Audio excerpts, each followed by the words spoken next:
mga brothers and sisters. Ang aking ipapaabot sa inyo tungkol dito kay Samuel 12:24. Lamang, dapat kayong matakot kay Yahweh, manatili kayong tapat sa Kanya, paglingkuran ninyo siya ng buong puso at lagi ninyong alalahanin ang mga kabutihang ginawa niya sa inyo. Tulad po, gusto ko na pong mag-testimony na lang ito sa aking binasa na ang aking buhay ay talagang maraming ginawa na ang Diyos para sa buhay ko. Kaya ngayon, ipinapaabot ko sa inyo ang ginawa ng Diyos sa buhay ko.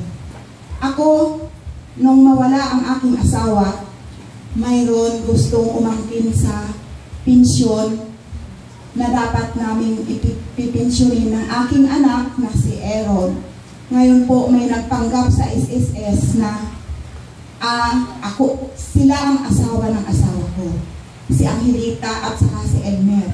Pero sa awa at tulong ng Panginoon na ginawa niya sa akin, ito'y nalutas nang ako ay talagang taintindi na naghingi ng awa at tulong sa Kanya dahil alam ko pong ako wala naman akong trabaho. Ngayon, kahit itong pensyon na lang na aking tinatanggap na gustong may umangkin, nalutas po yun na ginamit ang Panginoon sa mismong sa SSS. Kalawa po, sa aking panganganak naman, nung time na ang doktora nag-iling-iling na dahil siguro ang akala nila masisisaryan ako. Pero habang nanganganak ako, hawak ko ang Biblia. Nung mabasa ko doon sa awit 91, verse 14-16, na ang sabi ng Diyos, ililigtas ko ang tapat sa akin. Ngayon naisip ko po, Lord, alam ko po na hindi pa naman ko tapat sa iyo, pero po, patawarin mo po ako. Tapos nung patuloy ko pa rin na sinasabi yon, ililigtas ko ang tapat sa akin, sabi niya, at iingatan ko ang sino mang taong ako kikilalanin. Pag sila'y tumawag, laging handa ako na sila'y aking pakinggan. Aking sasamahan kung manilahil man ay aking sasaklulukan. Aking ililigtas at ang bawat isa'y pararangalan. Sila'y bibigyan ko gagantimpalaan ng mahabang buhay at nakatitiyak na ang tatamuin niya'y kaligtasan.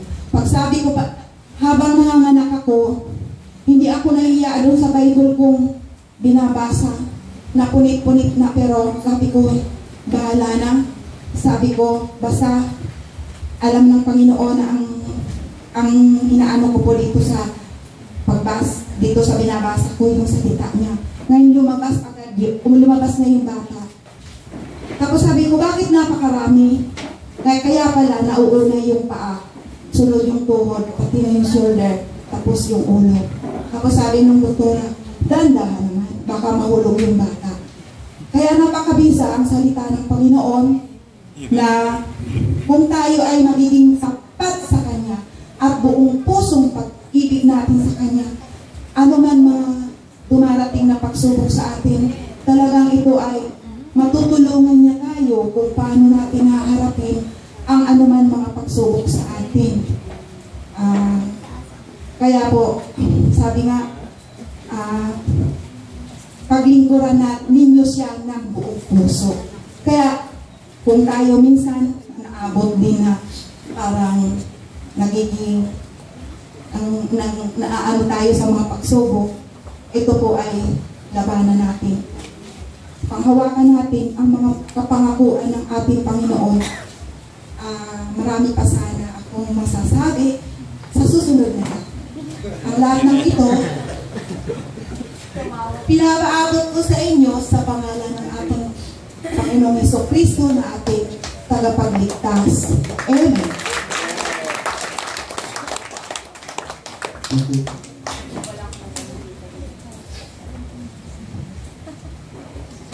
Sa inyo mga. May isa pa po. Medyo mahaba pa yung ituturo ko ngayon, so nagbibigay mo po ako ng isa lang.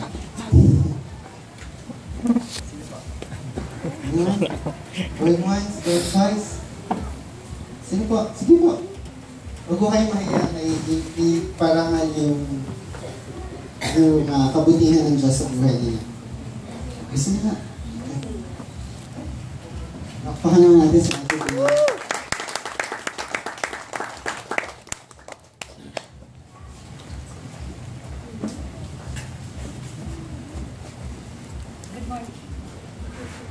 So, good morning po sa inyong lahat. Umaga. I-share ko lang po yung nangyari sa Lord. Kasi, while I'm fasting, starting Monday, and then, in-straight ko yung 2 araw. Kasi alam kong, papahinga talaga ako. So, sa last day ko, wala lahat yung amo ko. 11 o'clock evening, I was bleeding too much. I'm not worried. I'm not worried at the time, but I trust God faithfully in my heart. And then, Auntie Rita came tomorrow.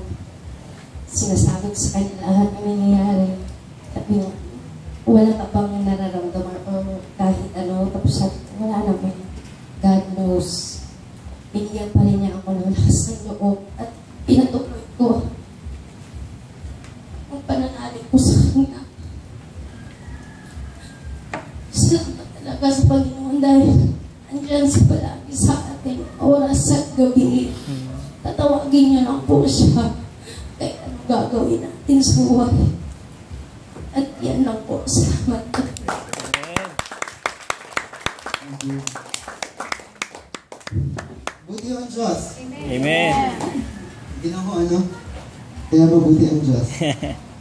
Masyado mo kang seryoso, kinakabahan mo ako. Kinakabahan pa rin? Masyado mo kang seryoso eh. Pwede niyo bang batiin yung katabi niyo? Sabihin niyo naman siya isang mabuting bagay ngayong umaga. Sabihin niyo naman kung gaano siya kagpok. Ano ba? Kung gaano siya kaganda ngayong umaga. Ano ba? Ano maganda sa'yo? Ano lang ha? Menos daw si wala nang ulat. Galit-galitan. Mabuti ang Diyos. Amen ho ba? Amen. Pero yung mga bagong mukha ako nakikita magsimula ko tayo dito sa kabila. Si anak po ni Ate Flor. Pwede ba tumayo? Anak ni Ate Flor. Black po. Amen. Tapos si Nanay. Tawag ka naman, Nay. Ito din si Nanay Rose. Hello, Nanay Rose. Si yung may dalang bata. Maribel. Yeah.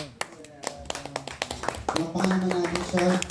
Tapos si Kuya may kasamang bago. Si Sir, ano pangalan niyo, Sir? Jason. Jason. Si Jason. At syempre, nandito si Apostol Pablo. Apostol Pablo. Paul. Nandito si Paul. Best friend ko yan ang kapatid ko. Magkaklase sila since high school. Sino pa ako? Si Claire, nandito si Claire. Grabe. Si Clem nandito. Tapos, paharap tayo. Si Sir, ano pangalan, Sir? Marlon. Si Marlon. Marlon. Grabe si Marlon din nandito. Priscilla. Grabe si Priscilla nandito din. Welcome po si JRC. Ano nga po pangalan ng church natin? JRC.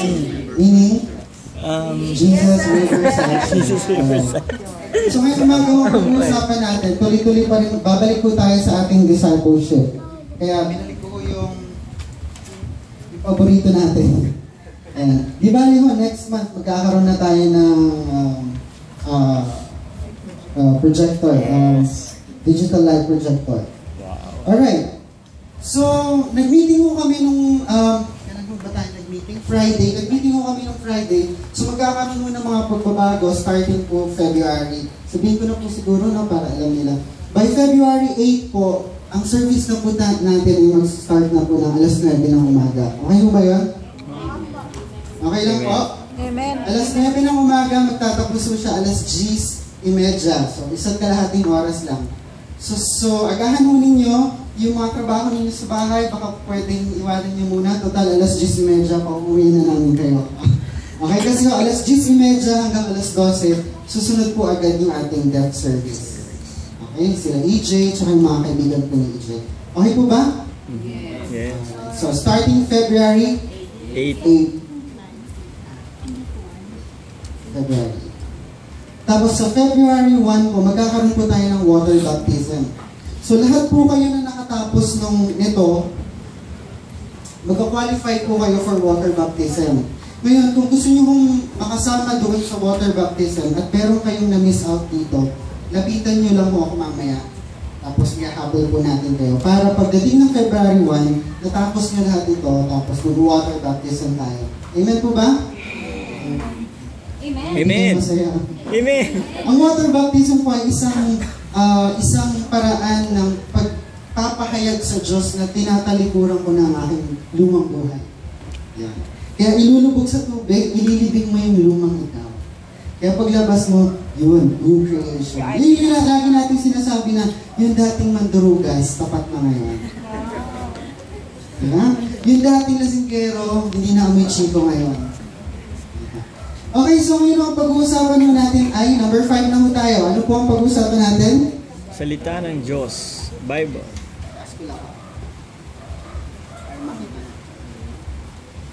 Bible.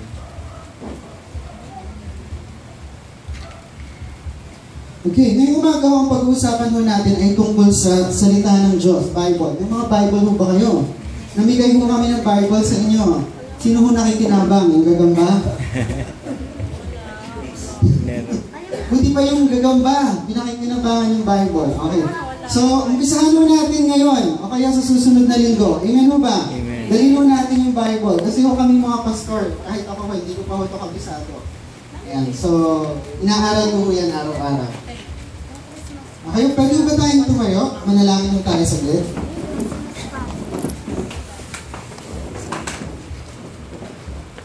Panginoon, maraming salamat po sa iyong kaibigan.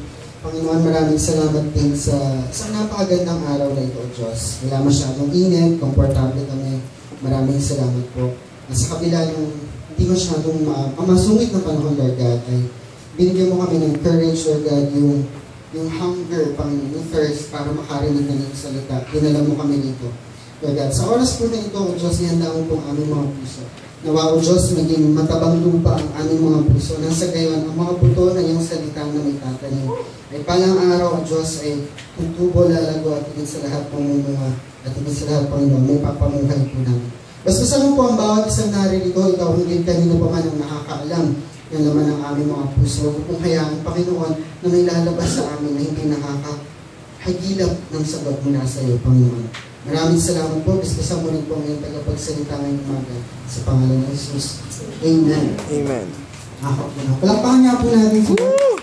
Pinakatakin po talaga ako. Tingin daw masyado. Hindi. Baka hindi ako makauwi.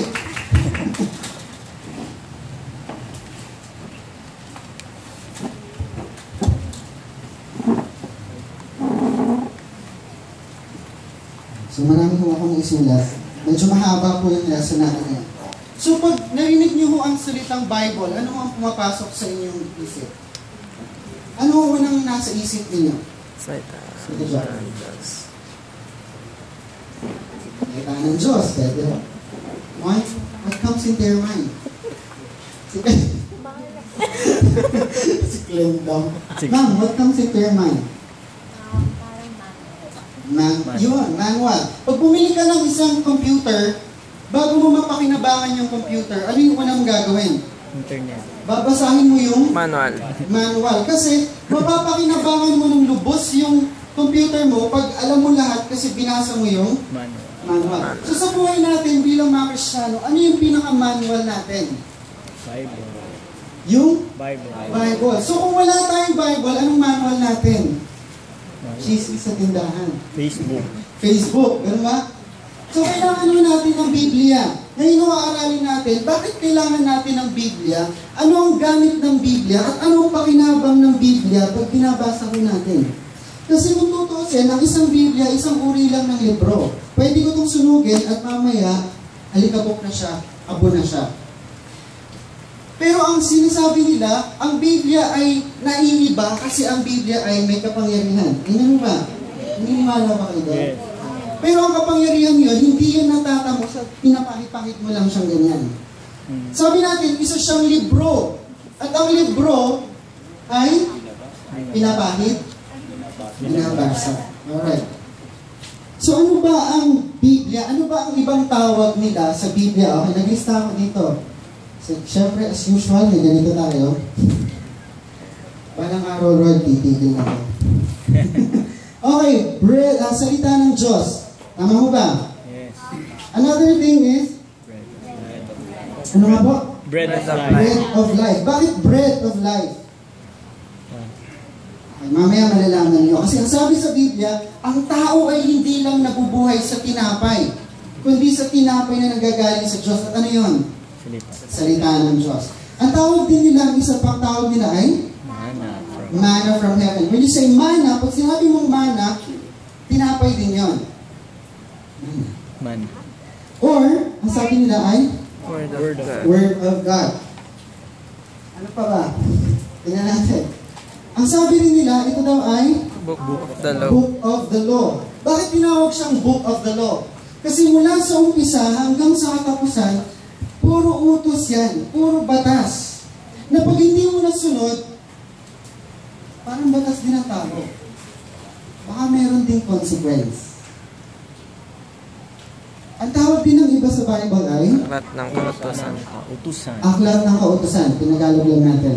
At syempre, mas kilala natin siya sa tawag na Bible. Ngayon, yung ibang matatalino, gumawa sila ng ibig sabihin ng Biblia or Bible sa English. Ang sabi nila, ang Bible daw ay, basahin nga po natin, Basic instructions before leaving earth. in other words, basic instructions. So, B-I-B-L-E. Basic instructions before Leaving. leaving earth. So, in other words, habang tayo ay nabubuhay, ano yung dapat instruction na pinagbubulay-bulayan natin umaga at gabi? Instruction niya. Bible. Bakit? Kasi ang sabi ng isa kanina, ito ay isang uri ng manual. Before leaving earth, ibig sabihin, bago ka humarap sa Panginoon, sana may nalaman ka patungkol sa Biblia. Amen mo ba? Sabihin mo sa katabi mo, mag-aral ng Bible. Aral ng Bible. Mamaya makikita niyo ang pakinabang ng pag-aaral ng Biblia. Ilan ang bahagi ng Biblia? Ilan ho? Dalawa. Sino sabi tatlo? Ilan ang bahagi ng Biblia? Dalawa. Yung una ay Old Testament or at saka New Testament. Ang tawag ng iba ay lumang tipan. Yan, para makita niyo. Ang tawag ng iba, lumang tipan. Pero mas gusto ko yung tawag na matandang tipan. Hindi dahil luma na siya, kaya siya matanda. Hindi ho. Ang ibig sabihin kasi sa iba, pag minsan, pag sinabi mong lumang tipan, hindi na siya kagamit-gamit kasi Luma na. luma na. Pero hindi ho. Pinapakita lang na mayroong nauna at kahit may dumating na bago, kagamit-gamit pa rin yung nauna. Kasi yung bago, reflection pa rin nung luma. Okay, so matanda, luma, or Old Testament. Yung mas bago, yung kinabibilangan natin ngayon. Bago. Ito ay ang bagong tipan or the New Testament. Sino ko dito hindi pa marunong gumamit ng Bible? Yan? Siyempre wala na. Okay. So pag sinabi yung buksan ninyo ang Mateo 4:4, alam niyo ho? Halimbawa, Mateo 4:4. Para pakinabangan natin yung Biblia natin. Sino may hawak ng maliliit? May example, pwede mo mahirap sa liit? Okay, pag ang Bible nyo ay yung ganito na maliit, ito ay ang New Testament. Ang makikita mo dito ay Matthew hanggang Revelation. Pero kung ang Biblia mo ay yung makapal kagaya po nito, ang makikita mo rito ay mula Genesis hanggang Revelation. Okay. So, halimbawa sinabi kong Matthew 4:4, saan kayo pupunta? New Testament. New Testament. Ano yung first number dito? 4. Chapter. Yung pangalawang number? Verse. So, ayan, tignan nyo sa taas. So, Matthew ay yung aklat or yung book sa English. Yung first na number, kadalasan yung first number, yan yung mga malalaking numero na nakikita niyo sa Bible. Okay? Chapter.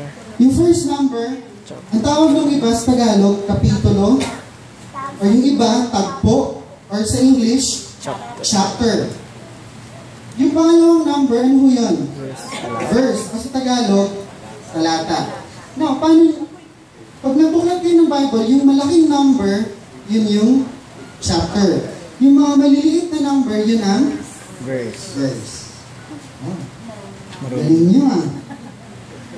Pag sinabi kong buksan sa Micah, saan makikita yun? Old Testament. Galing nyo? Lapit na ako mawala ng trabaho. Okay, so dito na tayo. Substantial naman tayo. Ngayon, kailan kailangang aralin ang Biblia? Pag-trip mo lang? Araw. Sabihin natin araw-araw. Kailan sa isang araw? 5 minutes, 10 minutes. 4 hours. Hindi ka na magdadrive niyan. Kailan? Sino ho ang may Bible na blue?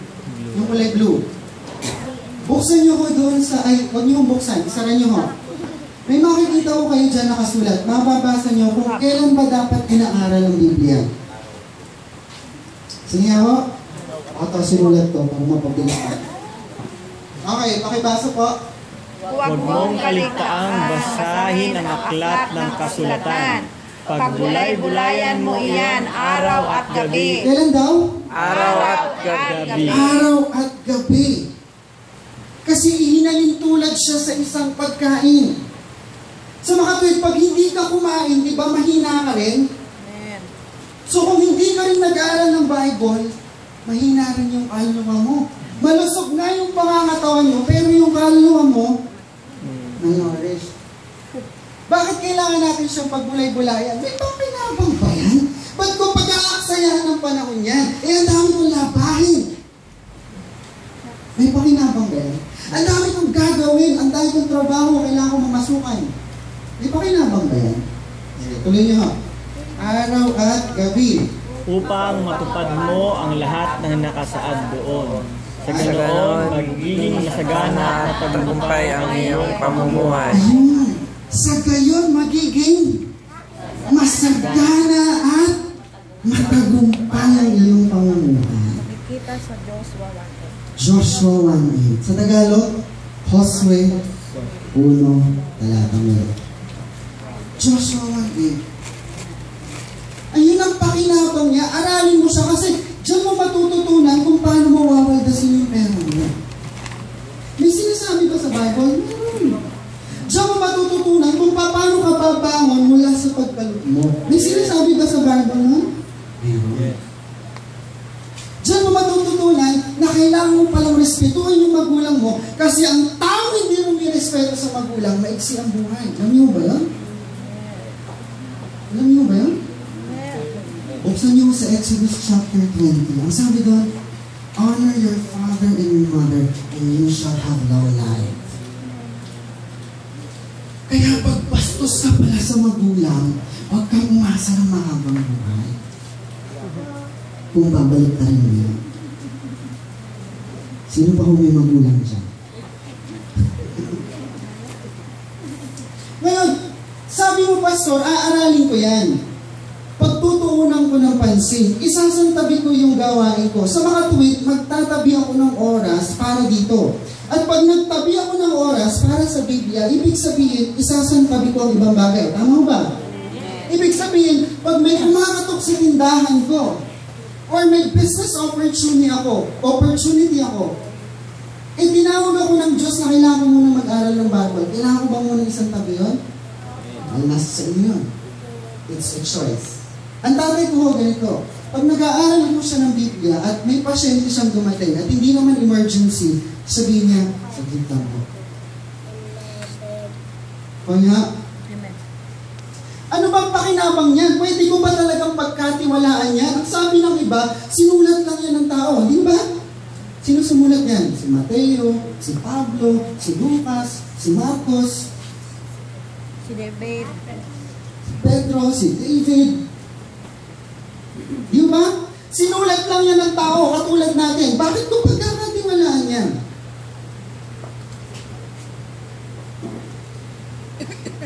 Wala bang mali dyan, Pastor? Sige nga ho, may mali mo ba dito? Sigurado kayo? Ilang taon ko na akong inaaral ko. Nagkakamali ho ako sa buhay. Pero kung kailangan ko ng pagtatama, dito lang ako nagtatama. Iwan ba? Kailangan ba natin pagkatiwalaan yan? May mali ba dyan? Wala. Ano sabi ng Panginoon? Ikalawang Samuel 22:31. Nasa po. Pangako ni Yahweh ay sadyang maasahan. Yun. Ang pangako ni Yahweh ay sadyang, ano yung lagi ko sinasabi sa inyo? Naalala niyo mo lagi sinasabi ko sa inyo? Pag ang Diyos ay sinungaling, ako unang magsasabi sa iyo, sunugin mong Biblia mo. Bakit? Bawat pahina, pangako. Anong silbi ng pangako? Yung kung nangako sinungaling. Diba? Pero ang Diyos hindi sinungaling. Alam mo ba? Kaya dapat natin inaaral ko kasi pangako ito sa atin. Pagka may kailangan tayo, lalapit tayo sa Panginoon, ano sasabihin natin sa Kanya? Lord, di ba nangako ka? Nakakain ako mula umaga hanggang gabi. Lord, di ba nangako ka na itatawid mo ako sa problema ko? Amen. Lord, di ba nangako ka na bibigyan mo ako ng mahabang buhay? Kung hindi mo alam yung pangako, anong sasabihin mo sa Kanya? Anong kakapitan mong pangako? Ganyan ang Bombay. Diba? Ganyan ang Bombay. Hindi, salita ng Lord. Kakapitan natin. Ang sasabihin ng Bombay sa'yo, pag nangako ka sa Bombay na magbabayad ka sa araw na to, maniniwala siya, di ba? May pinangahawakan siya. Amen. Amen. Sino ang may kakilala ng Bombay? Amoy. May Bombay. Bastos. Alright. Ito bang si ano katabi mo? Okay, ano-ano mo ba ang gamit ng salita ng Diyos? Number 1. Ito mo tayo mag-start. Number 1. Salita ng Diyos ay buhay. Ang salita ng Diyos ay buhay. Bakit? Ihinalin tulad siya. Sabi natin kanina, ihinalin tulad siya sa... Saan? Sa tinapay.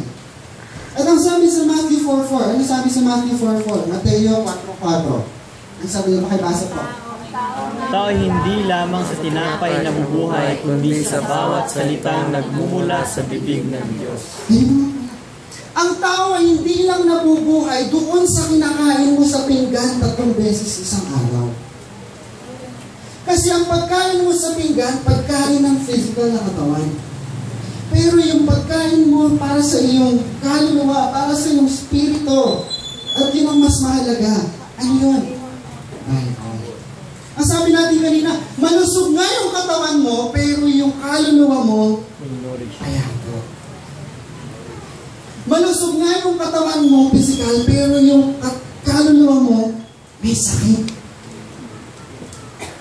Kulang sa resistensya. Kaya tuloy pag may sinampal sa inyo ng buhay at mahina yung kaluluwa, kahit malakas ang katawan, minsan bumabagsak. Di ba? Pagka tinaguan ka ng buhay minsan, wala kang anong tungkol sa Biblia. Anong pangahawakan mo? Bagsak na tuloy. Dami ko namang nakita. At nagpapasalamat mo ako sa Panginoon. Maraming beses din mo akong bumagsak sa buhay ko, pero kinapitan ko ang pangako ng Diyos. Ano ba? Hindi ko sinasabing perfecto ko, pero I try my best to set as an example. Ano ba? Alam niyo ng mga kaklase kong iba? Alam niyo si Pastor Ron? Galing yan sa UST Law. Pero ang daming bagsak. Kaya tuloy napadpad sa isang mas bagong eskwelahan. Pero ang sabi ng Panginoon, huwag kang mag-alala kasi hindi ikaw ang buntot, ikaw ang nasa uluhan. Amen. Eh paano kung hindi mo alam yun? Malusog na yung katawan ko, pwede naman akong tumigil na lang eh. Pero dahil may pangako ang Diyos, amen mo ba? May pangako ba ang Diyos sa buhay mo? Meron. Nangako pangako ba siya sa inyo? Eh, ano ba? Ang hawakan niyo. Alam niyo yung kantang Shout to the Lord? Alam niyo yan? Sa huling bahagi mo ng kantang Shout to the Lord, yun ang pinaka-paborito kong linya. Ang sabi doon, nothing compares to the promise I have to you. Sa Tagalog, wala katulad ang pangako mo. Nakuha niyo? Ang pangako ng tao pwedeng makalimutan sa susunod na taon. Di ba? Pero ang pangako ng Diyos, lumipas man ng 10 taon, matutupad yan. Bakit? Tapat ang Diyos, hindi sinungaling ang Diyos. Maraming pagkakataon sa buhay natin, tayo sinungaling tayo sa harap ng Panginoon, pagubat tayo sa harap ng Panginoon, but God cannot violate Himself. Sa Tagalog, hindi niya kayang paaliwalain yung katangian niya. Ano yung katangian niya? Tapat siyang Diyos. Ay, ano ba? Kaya pag sinabi niyang aayusin ko yung pamilya mo, aayusin ng Diyos. Amen! Kaya pag sinabi niyang bibigyan kita ng trabaho, bibigyan ka niya ng trabaho. Pag sinabi niyang ibabalik niya ang respeto ng anak mo sa iyo, ibabalik niya ang respeto ng anak mo sa iyo. Amen ba? Pag sinabi niyang aayusin niya ang relasyon ng mag-asawa, aayusin niya ang relasyon ng mag-asawa. Amen ba? Amen. Ang labanan lang naman dyan, pahabaan ng pasensya. Sino ang mananatiling nakatayo hanggang sa itinakdang araw ng Diyos? Natutupad yan kasi pinangako niya. Handa ka bang maghintay? Yun ang tanong. Kaya lang naman hindi natutupad kasi hindi tayo naghihintay. Diba? Hindi lang siya natutupad o kaya nauunsyami. Alam niyo nauunsyami? Nadidelay. Kasi tayo yung pasaway.